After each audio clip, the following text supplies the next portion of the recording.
welcome to Rockingham. It's round 6 of 2017. It's time now for the HMT Thundersport 500 in conjunction with Dunlop as well. Of course, they're all out there on Dunlop tyres.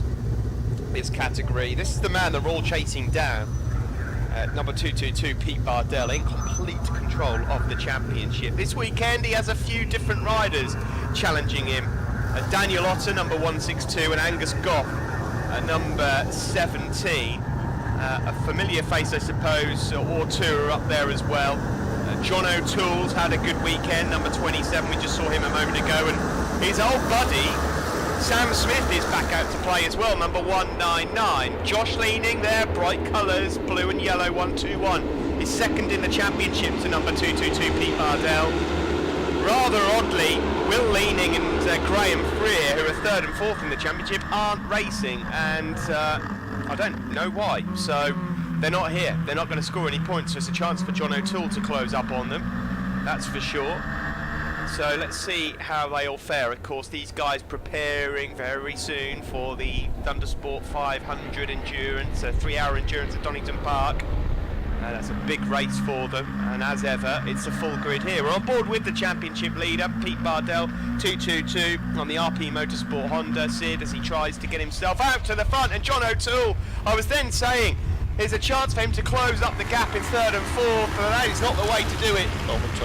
Commentator's curse, poor old John. He's gone down the road, having finished in third and fourth yesterday.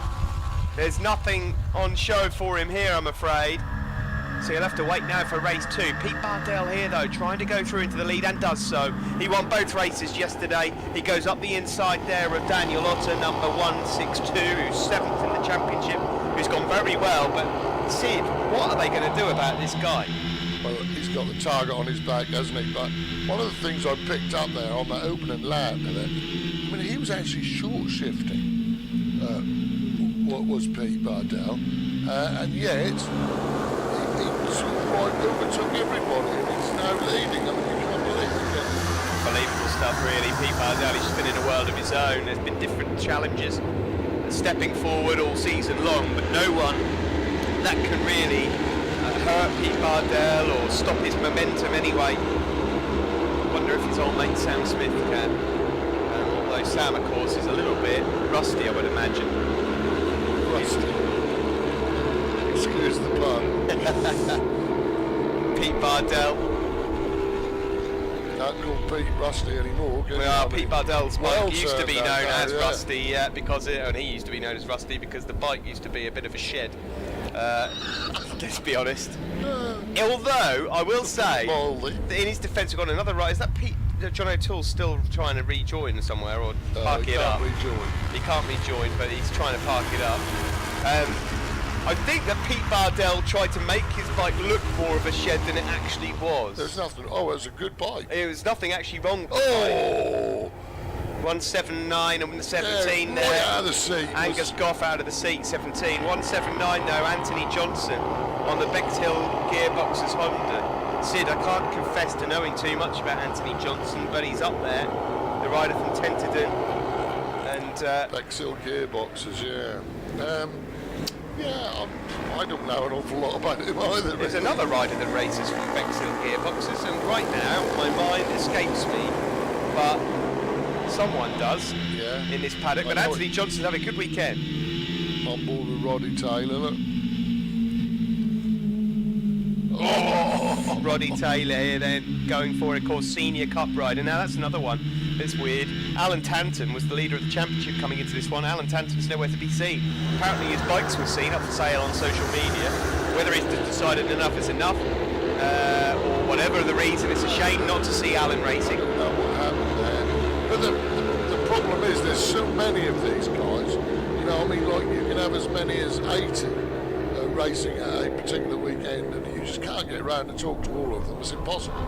Well, let's be honest, you could have 4 or 5 mates and sometimes you haven't got a clue what's going on in their lives, let alone 80 Thundersport 500s, especially when half of them are mental, like this lot are. Great fun though, what a championship it has been.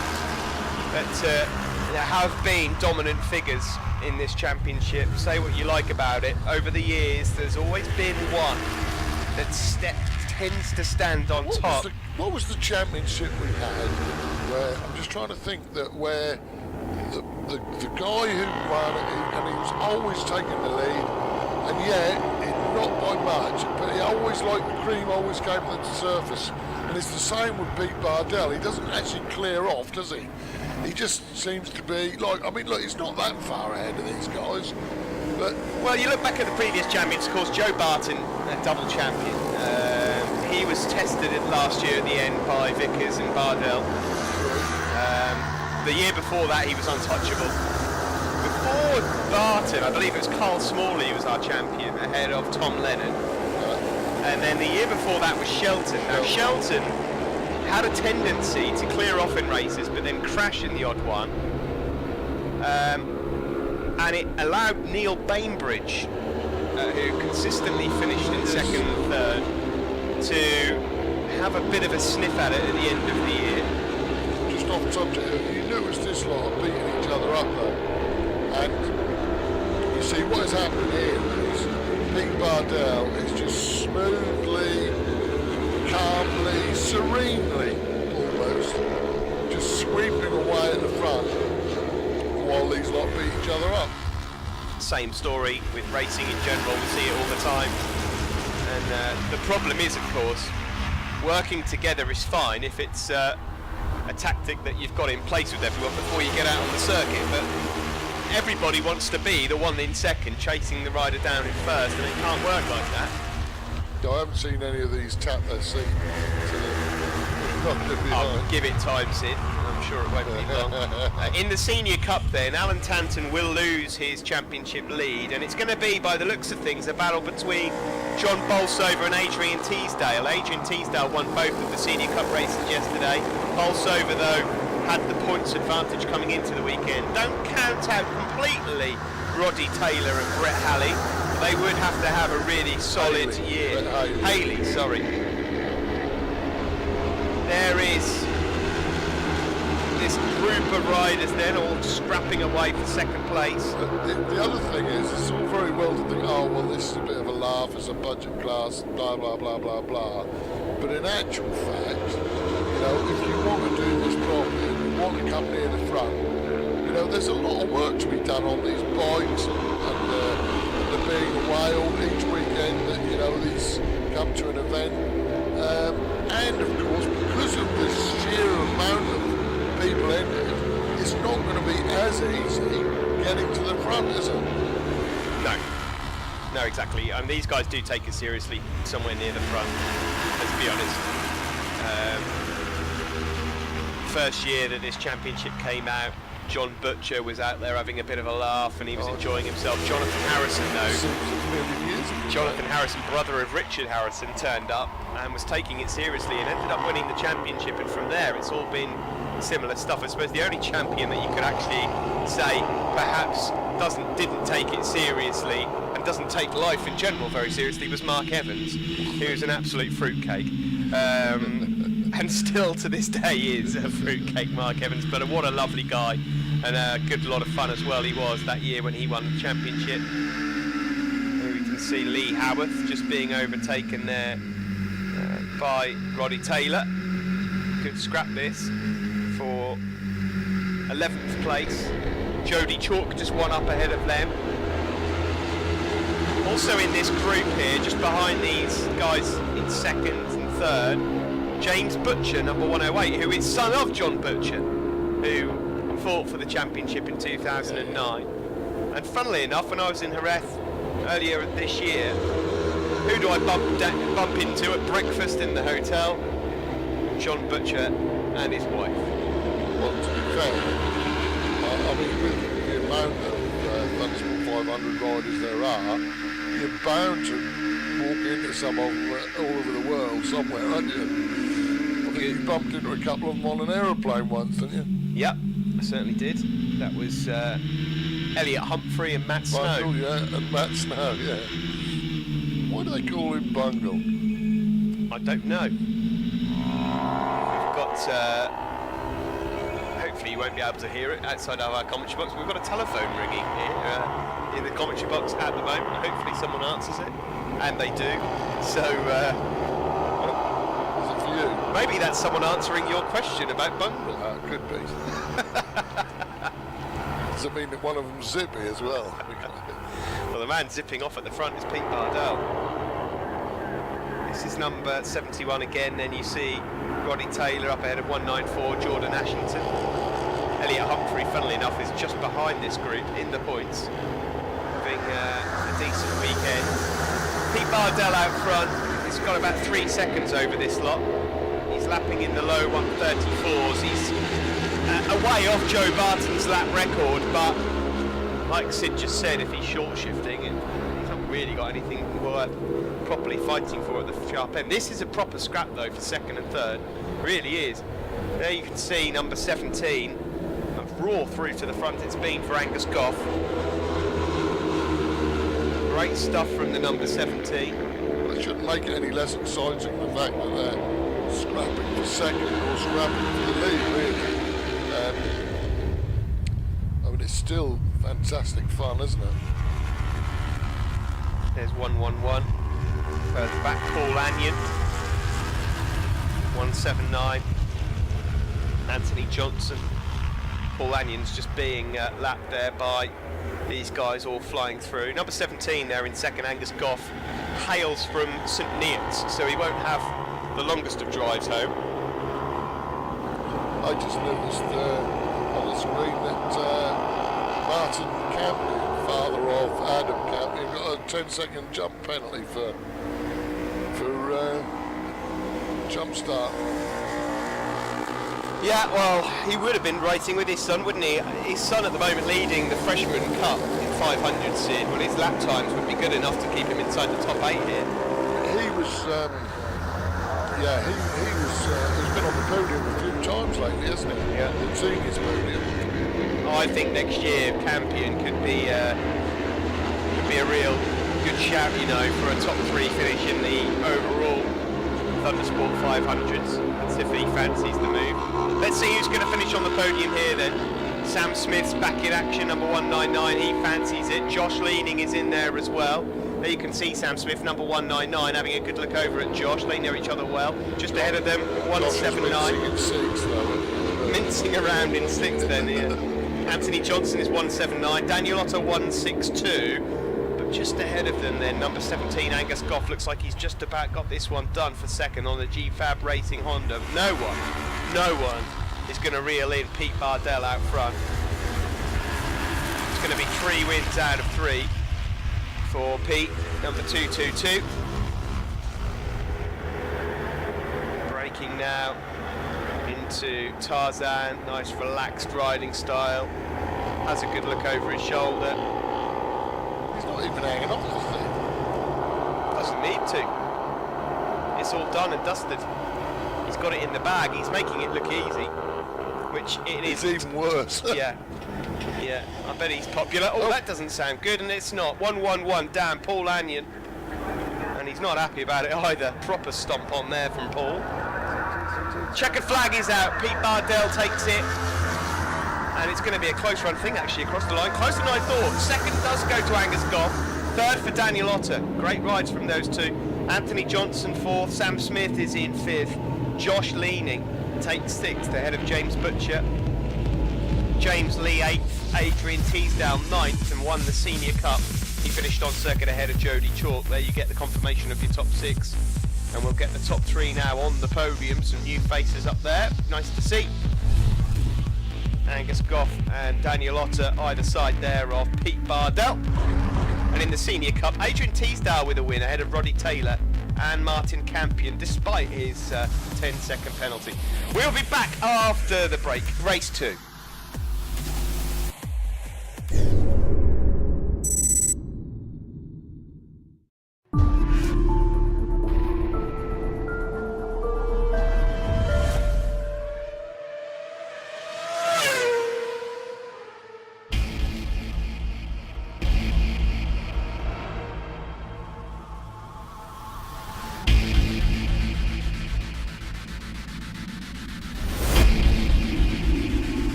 Welcome back to Rockingham. It's race 2 coming up. Now we've had a sprinkling of rains. This will be interesting. The sun is out, obviously, to our eyes at the moment. It looks dry, but Bardell here, championship leader, race 1 winner, has gone for a wet front for definite. Can't see his rear tyre at the moment. There's Daniel Otter, number 162. Of course, he was up on the podium in race 1. John O'Toole crashed in race 1. He's pointing down to his tyres. Now he's gone dries. So he's gone for the Dunlop dries. Now the only thing I can say in these conditions, the wet tyres, they're rather resistant. I mean, let's be honest, if it's drying... Resilient? Resilient. Yeah. And resistant. And resistant to falling to pieces. Well, yeah. Heavy duty wet tyres. Yes. Come all weather, really. So away we go, and Pete Bardell flies away. You can see there's a couple of puddles here and there. Bardell is going to try and get as big a lead as possible here, charging up towards it into the hairpin here at Dean. Looking further back, 2 or 3 riders going in side by side at the hairpin. Josh leading, hanging it around the outside. Oh, there's a couple of riders down. One of them's O'Toole again. He's gone down. Second place rider from earlier on in race 1 there is Angus Goff. He's gone down as well. On dries, no doubt. And that's the end of his race, that's for sure. So there's 2, what maybe even 3 riders that have gone down, and they're all contenders. Pete Bardell doesn't even know about it. The wet tyres may be the right choice. Otter's there in 2nd place. There is 108 James Butcher. Number 22 in 4th is Martin Campion. What a start from the senior cup rider, Martin Campion. He's got himself right up there. A race of opportunity, shall we say.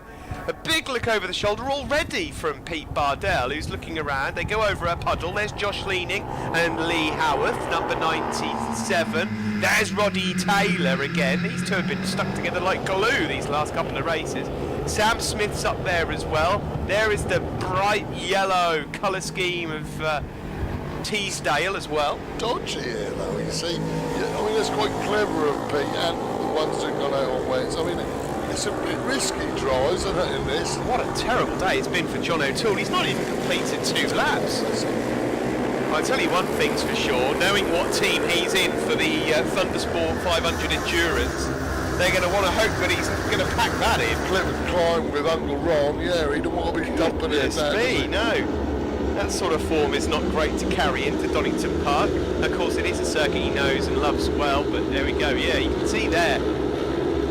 If the wet tyres are able to last, because let's be honest, Sid, the track temperatures they're not exactly tropical, are they? Then you'd be all right. This is getting close.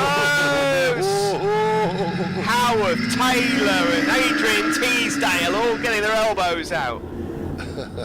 Brilliant stuff. So then, let's try and regroup here. What have we got? No surprise at the one-man show out front. Pete Bardell. Everything he touches turns to gold at the moment. There he is. 2nd place for the Otter. And then 3rd. This is the battle we want to see. It's James Butcher, Josh Leaning. Oh, Josh Leaning going around the outside. And just behind him is Sam Smith. What a return this would be as he goes up the inside of James Butcher now. Sam Smith trying to get himself onto a podium and joining his old mate. He used to live on the same street, of course, Bardell and Smith. There's a tale we used to tell in the commentary box. Bardell's still got the learner plate sticker, I see, on the back of his bike. Daniel Otter up into 2nd place. Yeah, Sam, you're more than welcome to come racing with me, but you ain't beating. No, mustn't beat me. I don't think there's any danger of that happening at the moment. Smith's got himself up into 3rd. He's already into a podium place then. The rider from Leighton Buzzard. So on to the start-finish straight. Well, I think it's fair to say, Sid, we have rather a high rate of attrition in Thundersport 500s this weekend. Normally 2 packed grids, and we're left here in terms of the elites and seniors with 23 riders at the moment. Well, we started off with a grid of 40, so the original part of the weekend, I think. It's almost half of the field that have gone away. There is this battle for 3rd then, Sam Smith and Josh Leaning. Leaning, of course, 2nd in the championship, so Sam Smith's actually acting as a wingman here for Pete, taking more precious points away from Pete Bardell's championship rivals. One thing is for sure, Josh Leaning, just by finishing this race, is going to kind of cement his status as second in the overall in the standings, but it's going to take, well, probably miracles now for anyone to budge Pete Bardell off the top. They're going to need Pete to make a monumental error. I don't know, and forgive me if you have already said this, Steve, but John Bolsover is also not here in the scenes because he got injured, didn't he, at the last round. So at the moment, as we speak, you know, you could have a situation where, well, I think you could have a situation where if he wins the seniors in this one, Adrian Teasdale is gonna like come out of here leading, isn't he? John Bolsover was here yesterday and crashed, or I say crashed, a DNF next to his name. Either way, that'd be why I didn't see him on the boat. He's not had any points, and so, yeah, with no Tanton, no Bolsover, Teasdale is going to take to the top of the standings. He weren't, I mean, he'd only just recovered from injuries, and I'm really surprised that he actually came out. I haven't seen him, I've got to confess.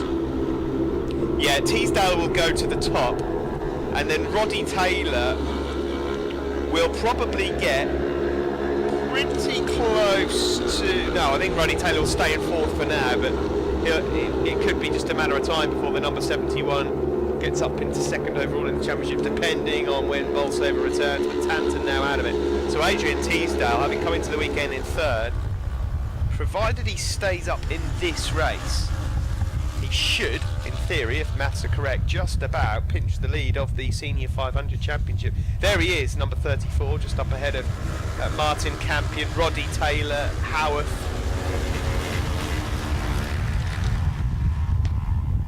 Matt Ratcliffe in there with him as well, and Jordan Ashington. So John Bolsover DNF'd in both yesterday. Hurriedly looking through. Yeah, he did one lap in one and 2 laps in the other. It's not a great return to action, is it? It's been a costly weekend for John, but then I suppose that is a lesson learned to everyone, Sid. You know, we are claiming at the moment that this championship is only going one way, and in truth I think this is probably not the best example I can use, the 500s, but that just goes to show you how quickly one round can go kaput and you can pick up 0 points. How many times have we seen that? Loads of times, haven't we? Lee Howarth here, then one of our Royal Navy riders, really is enjoying a number of decent scraps.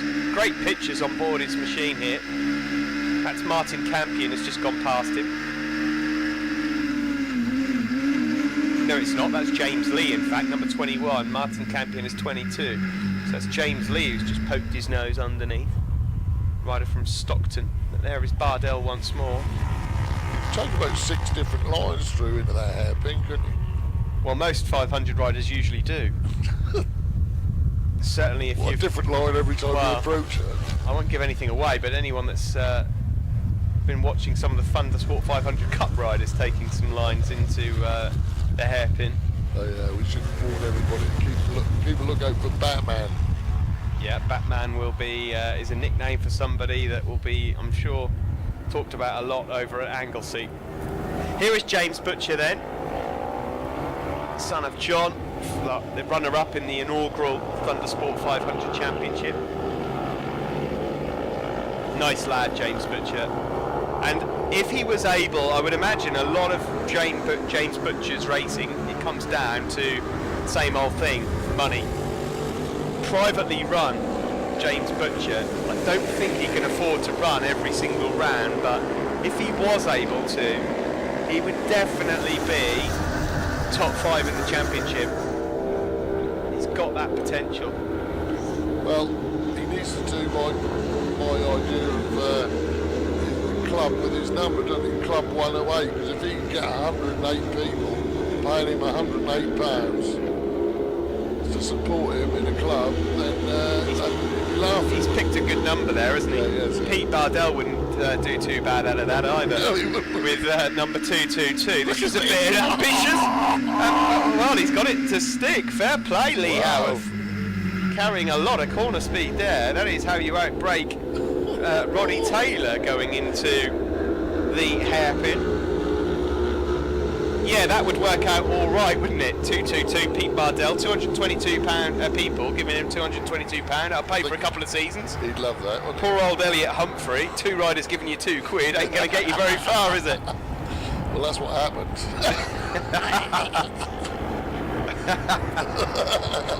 Oh dear. Worth thinking about though when you're picking your race number, isn't it? Yeah, well, it is if you do that, yeah. Elliot will turn up at Anglesey with 986 as his race number. Do you know about a third of our riders have taken up that idea? You know? Well, one of the first, I believe, back in the day was Josh Daly, wasn't it? Club 88. Club 88, yeah. I believe. Was that your idea, Sid? Yeah, it was. It's a very good idea. I've seen a number of different people doing it throughout the classes. And of course, it's not a lot of money to part with in most cases, is it? Well, this is the thing, you see, and you know, not all your eggs in one basket. This is the last lap, by the way, we should just mention. But you know, normally people will run and hide when you mention sponsoring motorcycle racing. But if you tell them that it's 88 quid, they think, I'll have a bit of that. And if you do get 88 people, and I'll tell you somebody else who does it, who's very successful, is our friend the Ram. He's got 56 people giving him 56 quid. It all counts, it all helps. Oh, it's a good way of getting money. Hey, I tell you what, look, I'm happy to jump on the bandwagon. Elliot Humphrey, I'll give you £2 next time I see you. There you go. Yeah. I do want my name in big writing on the side bike. He might have changed his number to 200 by then. No, that doesn't count. Here is Adrian Teasdale, looking like going to be another senior win for him, ahead of Campion and Roddy Taylor. But Pete Bardell has been stupendous as ever here at Rockingham. 3 rounds left after this. Roddy Taylor's crept up, hasn't he? And, you know, I mean, he could easily be grabbing a podium, couldn't he, on the championship of the seniors here? Yeah, there's nothing to say he won't, especially when you've got Bolsover out. Roddy Taylor will make the podium in the championship overall. That's the prediction. Across the line we go, checker flag out. Pete Bardell wins 4 out of 4 this weekend. He's just making them look a bit silly, isn't he? These are no slouches in this class, but this is just, as I said earlier, a one-man show at the moment. Can anyone knock Pete Bardell off his perch? Well, you'll have to join us again in Anglesey to see whether he can do that. Pete wins it by 2.9 seconds from Daniel Otter. Sam Smith is 3rd, so his mate's up there on the podium with him. The Butcher was 4th, ahead of Josh Leading, and there you see the top 3 there, Bardell, Otter and Smith. In the Senior Cup it was Teasdale from Campion and Roddy Taylor. In the Championship, well, it doesn't make for pretty reading if you're anyone other than Pete Bardell. He has a walloping 184-point advantage going into Anglesey ahead of Josh Leaning. Will Leaning is 3rd still though, despite not being here. Teasdale does lead in the Thundersport 500 seniors. Roddy Taylor closes in on the rest of the field.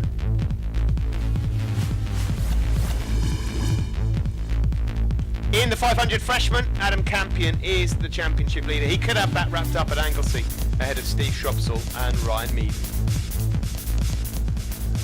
That's it from us here at Rockingham. Thanks very much for joining us for round 6. Round 7, North West Wales and the Isle of Anglesey. We will see you there.